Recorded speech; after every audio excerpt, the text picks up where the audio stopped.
world. The weather outside is not that cold, and if you take my hand, I'll walk with you to Georgia. What's going on, everyone, and welcome back to Country with Celine. I'm your host, Celine Chamarky, and on today's show, if you've taken a look at my content back from CMA Fest, you might recognize this face. Please welcome back Zach John King. Zach, Thank you. how are you doing today? Doing great. Doing great. Glad to be here. I'm happy to have you here. Before we dive into your upcoming EP, I saw something on your Instagram, and I want to say, first off, congratulations. You're going on tour with Dylan Scott come September on his tour. That's Yeah, so exciting.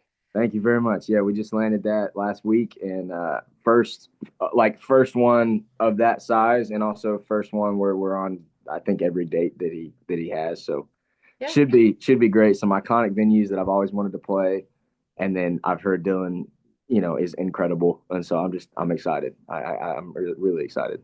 He seems like he's a really humble, down-to-earth guy, but he also seems like he can bring the party. Yes, I got the same impression for sure. Yeah, oh my gosh. And his songs are so good. So you're gonna have such a time on there. A lot of Yeah, fun. it's gonna be great.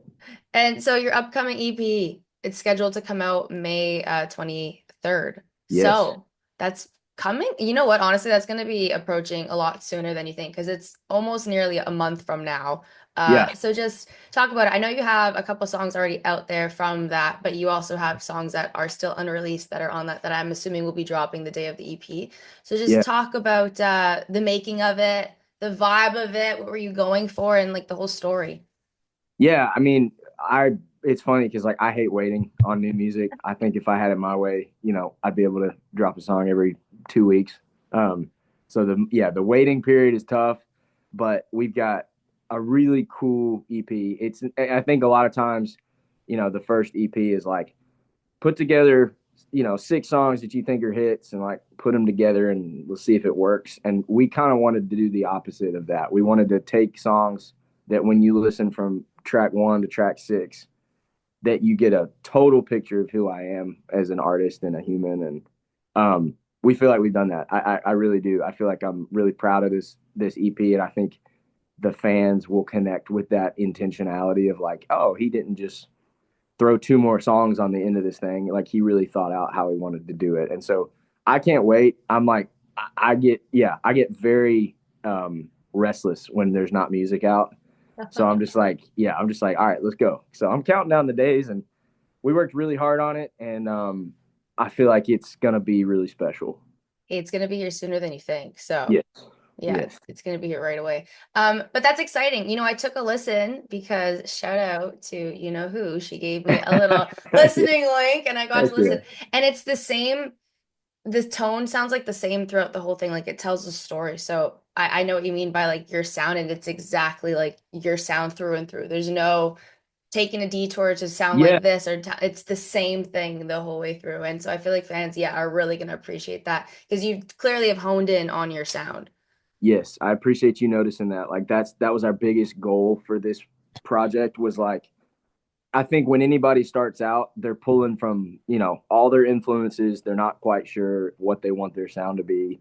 And you have to sort of just try it. You have to Mhm. try things, and you have to take turns in a direction you may not want to go down again. That's all part of this process. But I feel like for for us in this moment in time, like by the end of this EP, when we were recording it, I was like, oh, we got it. We kind of found our thing. And it's fun to hear other people say the same thing because I don't know, it kind of validates Yeah. what I'm thinking, and I'm always curious to know if people hear it or not. And I think they're starting to hear it, and so yeah, I'm pumped. I feel like if you don't hear that, something's wrong with your ears. There you go. That's what I Because tell people. yeah, anybody can like tell that it sounds the exact same. But if you were to pitch that song, well, sorry, if you were to pitch that EP to anybody by only using one song, what Ooh, song would you do? mm. I would say the she didn't have to. I keep bringing that song up. It's an unreleased song for anybody that doesn't know what that is. It's musically, it's just exactly what I wanted out of a song. It's just pure country, which we're trying to kind of get into a little bit more production wise. Mhm. And then lyrically, it's like one of the most honest. I don't write a lot of love songs because I have a hard time believing love songs most times. Because most of them are like too perfect, if that makes any sense.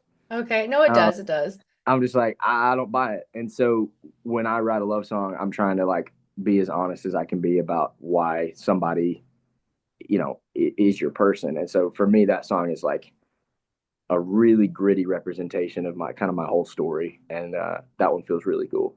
It's funny that you say that about love songs though, because every time I have this conversation with different artists, they always say the same thing about love songs, or even though they want them to be perfect too, or like they don't know how to write them, and sometimes, hey, yeah, Yeah. they're too perfect that they're almost not true sometimes Yeah. because you just exaggerate a little bit, and like I mean, that can be reality sometimes, but for the most part, it's not Sure. that true. No, hey, and But anybody that wants to write that style, I mean, there's people that have made way, oh way, way yeah. more money than I'll ever make on beautiful, perfect love songs. And so that's just not my lane. And um, I try to do it a little differently. And so, yeah, Well, I feel really proud of that song, though. you're doing it the realistic way, so Yeah, yeah, so maybe so. we appreciate that. Yeah, for uh, sure. but you've had a busy 2025 so far. I mean, you went on what you were performing with Vince Mason, then you had Nate Smith. You also went to country. So just talk about how busy the 2025 so far has been for you. Yeah, it's been really busy. And it's exactly what I wanted. We had like a meeting at the beginning of the year, and it was talking through goals and what we wanted this year to be. And one of my goals was really lofty, and it was like 100 shows this year. I was like, I want to play 100, and my manager was like, "That's a lot." A And lot. so I don't know if we'll hit 100, but we will knock some shows out, and we kind of have already done some math, and we're kind of cruising. So um, my favorite thing is shows. So like I love writing music, I love recording music, but my favorite way to express that is to connect with people live. And so the busier I can be right now, the better. And I think, you have to, in my opinion, you have to kind of earn the right to like take a little time off. And I think as Yeah. a new artist and a rookie in this game, like you gotta kind of grind pretty consistently, and there's not really a ton of time to like leave the Mhm. the the, the game. Like people will be like, where do you go?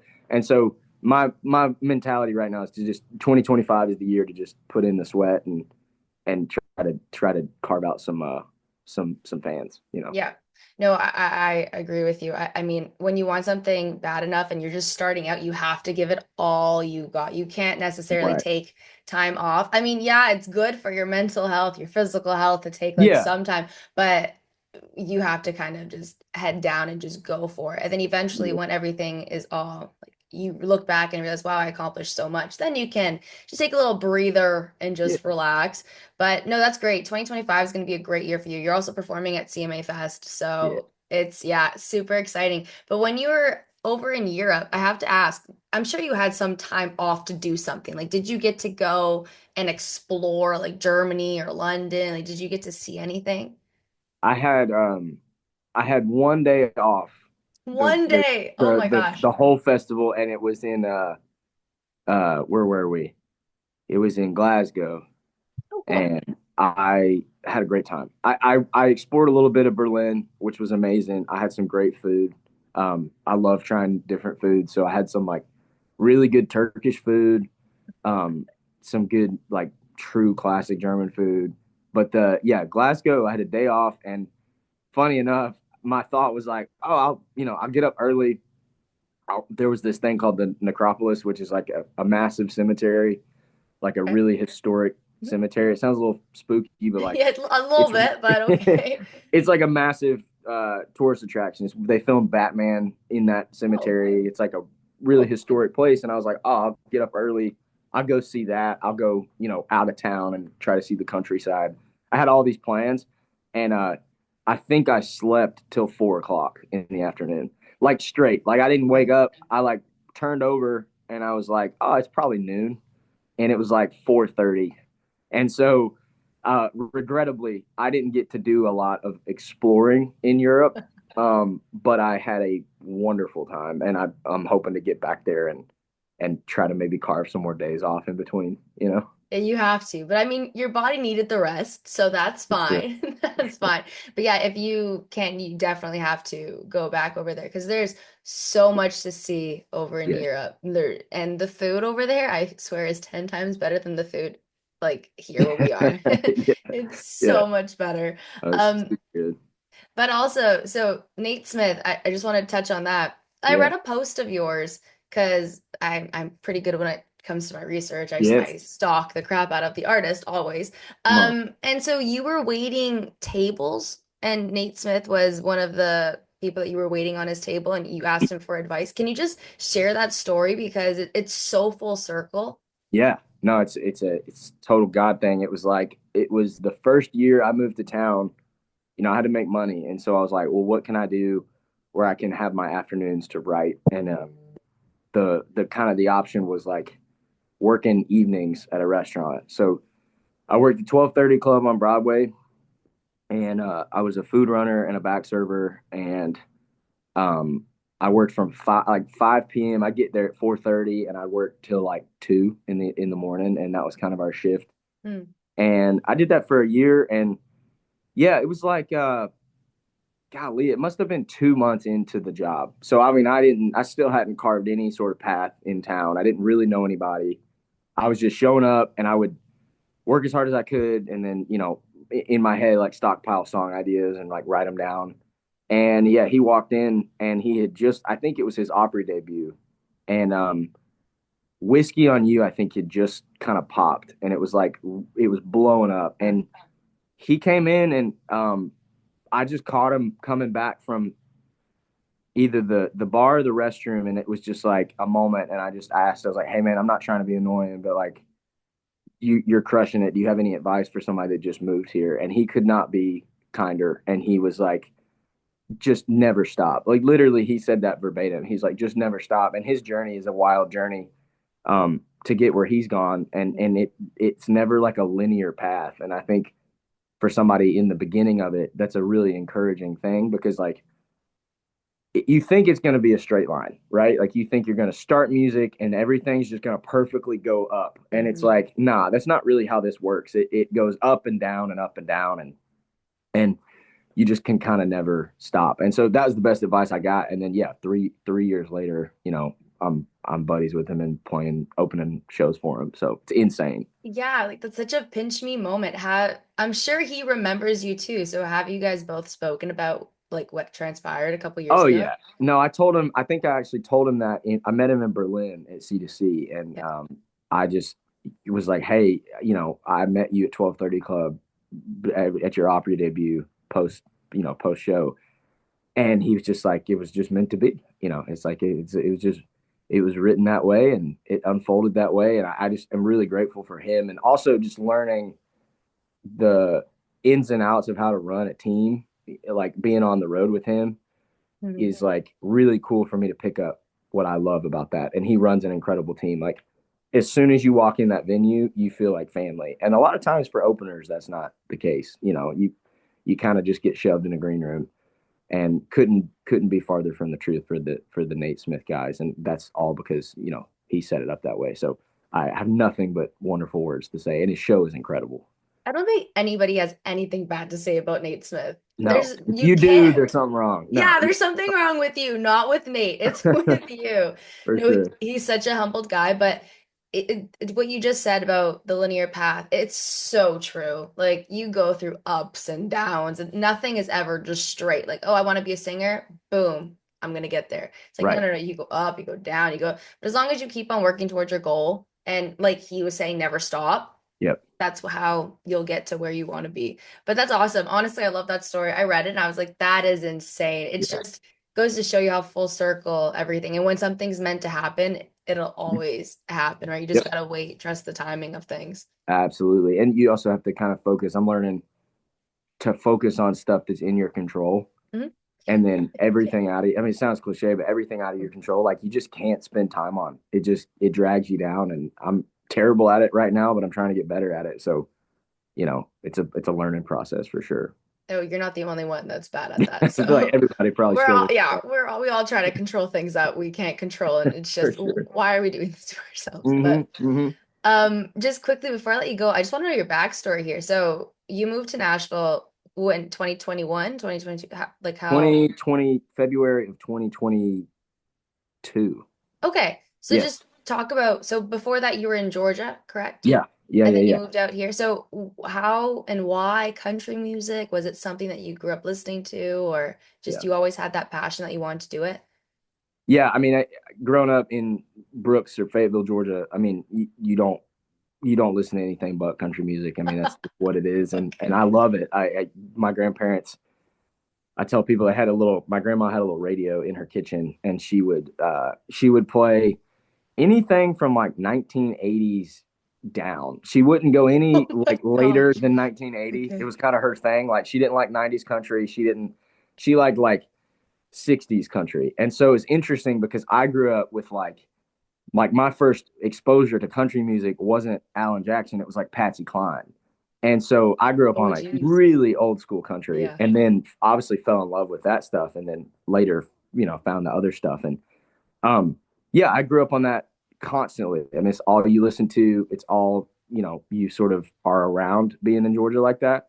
And then my dad loved rock, and so he sort of pulled me into this world of like he's the first person to show me like Third Eye Blind, and he was the first person to show me, like R&B and jazz. Like he's kind of the guy to be like, hey, we love country, but like there's other stuff out there. So I fell in love with all of it. And I got to high school and I think I had like a moment where I was like, I don't want to be my grandparents. And that's what okay, they like country music, so I'm not gonna like country music anymore. And so I like dove headfirst into indie rock. I try to be different, like everybody, goes through that season of life. Hmm. And I fell in love with a bunch of indie rock bands. I mean, I tell people to this day my favorite band is still Kings of Leon, and they're not indie anymore. They're massive, but when I found them, I mean, they were just coming up, and then yeah, COVID hit. Fast forward, COVID hit. I had started a band in Athens, Georgia, an indie rock band. We were cutting our teeth on shows, and then COVID hit, shut everything down, and I truly fell back in love with where I came from, and I think it was where I grew up a little bit and was like, hey, I'm proud of my town, I'm proud of my family, I'm proud of like my heritage, and um, that sort of reintroduced me to the music I grew up on, and then I fell in love with the storytelling of country music because I don't think there's anything better. And so yeah, after that I was like, well, if I want to do it, there's one place to move, and Hmm. so we just did it, and it's been a crazy ride. Did you move there by yourself? No, I moved there with my wife, and we moved in 2022 sight unseen apartment. Oh my Like we gosh. didn't even look Okay. at the apartment we were booking. We literally were like, I think it's good. We like looked at pictures and Oh, but it just you have an amazing wife for that. no, Holy she's the best. jeez. And yeah, she was like, all right, here we go. And so we stuck it out and just grinded. And yeah, it's a wild story. You just got to go for it sometimes. Yeah, you honestly just got to go for it. You just got to say, hey, you know what? This is what I want to do, and I'm going to do anything I can to make it happen, even You if did. that requires me to not look at an apartment, Yeah, not just no, move literally, there. we didn't have time to go to Nashville, so we just like pick one out and it looked That's okay. that's hilarious. But hey, look, everything's all working out in your favor. So, I mean, you're doing the damn thing, and Yeah, that's all that really matters. heck yeah, But Zach, honestly, it's been a blast chatting with you today. I'm so happy that you came back on Country with Celine. thank I'm you. excited to see everything else that, oh, you know what? Actually, before I let you go, Yeah. I know you have the EP coming out and you're going to be busy with that, but there's still new songs that can be released. Oh yeah. So before I let you go, can we just touch on that? Like, what do you have up your sleeve, if that? Oh yeah. No, that's we literally the EP's done. It's been done for a minute. That comes out May 23rd, and then we are not slowing down. We already cut two more songs. Um, Awesome. so we cut those last week, and we're just kind of ready to roll. So I would think, I don't know the exact timeline, but I would think that the EP comes out, and then we give it, 4 weeks, 5 weeks, and then try to drop some new stuff. And I'm I'm so I like to move forward so quickly. Like I'm already pumped on the songs we cut last week. So I'm excited for those too. I love it. I love it. Okay, so yeah, so 2025 is gonna be a great year for you then. Indeed. Great year. Indeed. Yeah. All right, well, thanks again, Zach, for joining me today. And yeah, hopefully I'll see you at CMA Fest. So Beautiful. yes, Awesome. So good perfect. to see you. Thank you.